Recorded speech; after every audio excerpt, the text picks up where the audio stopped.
ಹಾವೇರಿ ಜಿಲ್ಲೆಯ ಶಿಗ್ಗಾವಿ ತಾಲೂಕಿನ ಕೋಣಕೆರೆ ಗ್ರಾಮದ ಬಳಿ ರಸ್ತೆ ದಾಟುತ್ತಿದ್ದ 3 ವರ್ಷದ ಚಿರತೆ ಮರಿಗೆ ವಾಹನ ಡಿಕ್ಕಿ ಹೊಡೆದಿದ್ದು ಚಿರತೆ ಸ್ಥಳದಲ್ಲೇ ಸಾವನ್ನಪ್ಪಿದೆ. ಅರಣ್ಯ ಪ್ರದೇಶದಲ್ಲಿ ನಿಧಾನವಾಗಿ ಚಲಿಸಬೇಕು ಎಂಬ ಎಚ್ಚರಿಕೆ ಬೋರ್ಡ್ ಹಾಕಿದ್ರು ವಾಹನ ಸವಾರ ವೇಗವಾಗಿ ಬಂದು ಚಿರತೆಗೆ ಡಿಕ್ಕಿ ಹೊಡೆದಿದ್ದಾರೆ. ಸ್ಥಳಕ್ಕೆ ಶಿಗ್ಗಾವಿ ಅರಣ್ಯ ಇಲಾಖೆ ಸಿಬ್ಬಂದಿ ಭೇಟಿ ನೀಡಿ ಪರಿಶೀಲನೆ ನಡೆಸಿದ್ದು ವಾಹನ ಸವಾರನ ಮೇಲೆ ಹಿಟ್ ಅಂಡ್ ರನ್ ಪ್ರಕರಣವನ್ನ ದಾಖಲಿಸಲಾಗಿದೆ.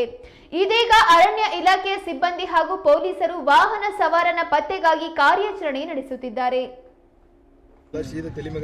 ಗಾಡಿ ನಿಲ್ಸಿಲ್ಲ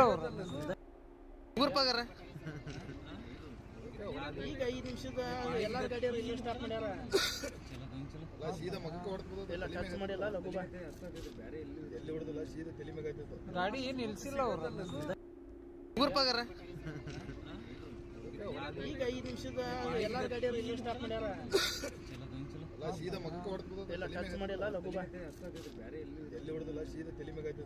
ಗಾಡಿ ನಿಲ್ಸಿಲ್ಲ ಅವರು ಈಗ 5 ನಿಮಿಷದ ಎಲ್ಲಾರ ಗಾಡಿ ಇಲ್ಲಿ ಸ್ಟಾಪ್ ಮಾಡ್ಯಾರ.